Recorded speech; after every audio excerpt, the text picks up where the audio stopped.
रंजीत, आखिर कब तक हम इस मकान में सड़ते रहेंगे? हर बार तुम यही कहते हो, अब लेंगे नया मकान, तब लेंगे नया मकान। तुम जानते नहीं हो अंजलि, शहर के बीचों बीच मकान है अपना, और ऐसी प्रॉपर्टी मिलना बड़ी बात है। और बस थोड़ा पुराना ही तो हुआ है। यहाँ हर सुख सुविधा है, लेकिन अगर तुम चाहो तो मैं जंगल के बीचों बीच नया मकान बना देता हूँ। अरे आपको क्या फर्क पड़ता है? फर्क तो हमें पड़ता है ना, जो सारा दिन इस छोटे से मकान और तंग गलियों में दम घोट घोट कर जीते हैं। और क्या फायदा ऐसी सुख सुविधा का जहाँ हमारा दम घुटता हो। अपनी पत्नी के कहने पर रणजीत प्रॉपर्टी डीलर से बात करता है, जो उन्हें नदी के उस पार एक प्लॉट दिखाता है।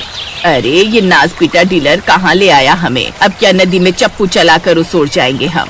अरे ऐसी लोकेशन ज्यादा समय तक खाली नहीं रहती, होटल वाले जल्दी से लपक लेते हैं। अरे इतनी खुली जगह पर सांस लेने में भी कितना अच्छा लगेगा आपको, रिश्तेदारों में खूब नाम हो जाएगा आपका।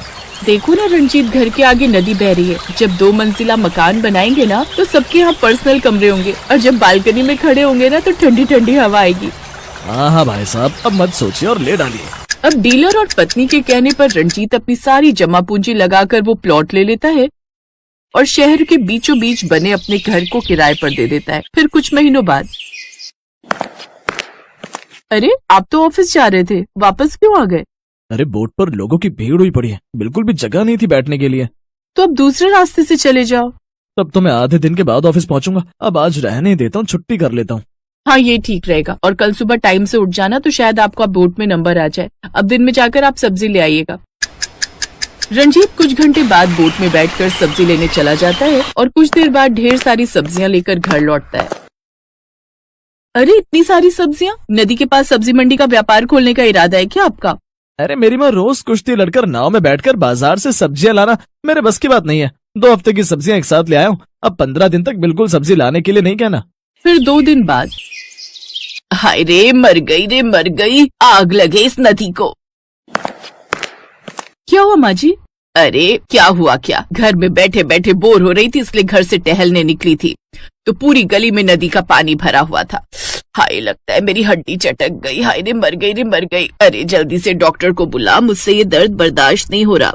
लेकिन माँ जी यहाँ कौन सा डॉक्टर आएगा? इसके लिए तो हमें नदी पार करके जाना होगा। ऐसी जगह लाकर बसाया है तुम कमबख्त होने की यहाँ कोई डॉक्टर नहीं मिल रहा। आप अंदर चलिए, मैं आपकी मालिश करके गर्म पट्टी बांध देती हूँ। रहने दे, कोई जरूरत नहीं है। ये सब जो भी हुआ है ना, सब तेरे कारण ही हुआ है। ना तो तू उस घर में सीलन की बदबू की शिकायत करती, ना तू घर छोटा की रट लगाए रखती। माँ जी अब सारा इल्जाम मुझे अकेली पर ही क्यों डाल देती हैं? ये घर लेने का अकेला फैसला मेरा तो नहीं था ना। देख तू अब मेरा दिमाग खराब मत कर और मेरे बेटे को फोन कर, अब वही ले जाएगा मुझे। रणजीत जल्दी से घर आकर अपनी माँ को जैसे तैसे डॉक्टर के पास लेकर जाता है। ऐसे कुछ दिन बीतते हैं। अब बरसात का मौसम शुरू हो जाता है और नदी का पानी अब और भी बढ़ जाता है। अरे बेटा, ये नदी का पानी बाहर आ गया है, सब जगह कीचड़ ही कीचड़ हो गया है। माँ बरसात में तो शहरों के गड्ढे भी पानी से भर जाते हैं, और फिर ये तो नदी का किनारा है, तो कुछ दिन तो कीचड़ रहेगी।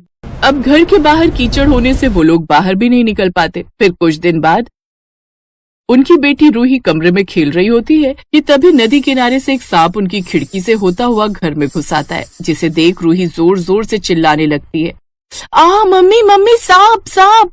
वो सभी दौड़कर उस कमरे में आते हैं। रणविजय जैसे तैसे उस सांप को बाहर फेंकता है।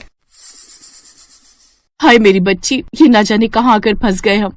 तभी बाहर तेज हवाएं चलने लगती हैं और बाहर नदी किनारे की मिट्टी उनके घर के अंदर आने लगती है। हे राम, ये कहाँ आकर फंस गए हम? हमने यहाँ आकर कोई गलती तो नहीं न की जी?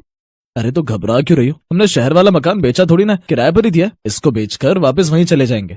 3 दिन बाद अचानक नदी का पानी काफी बढ़ जाता है। खबर में दिखाया जाता है कि पड़ोसी राज्य ने बांध का पानी छोड़ा है और निचले इलाकों और नदी किनारे बसे घरों का बाढ़ में डूबने का घर है।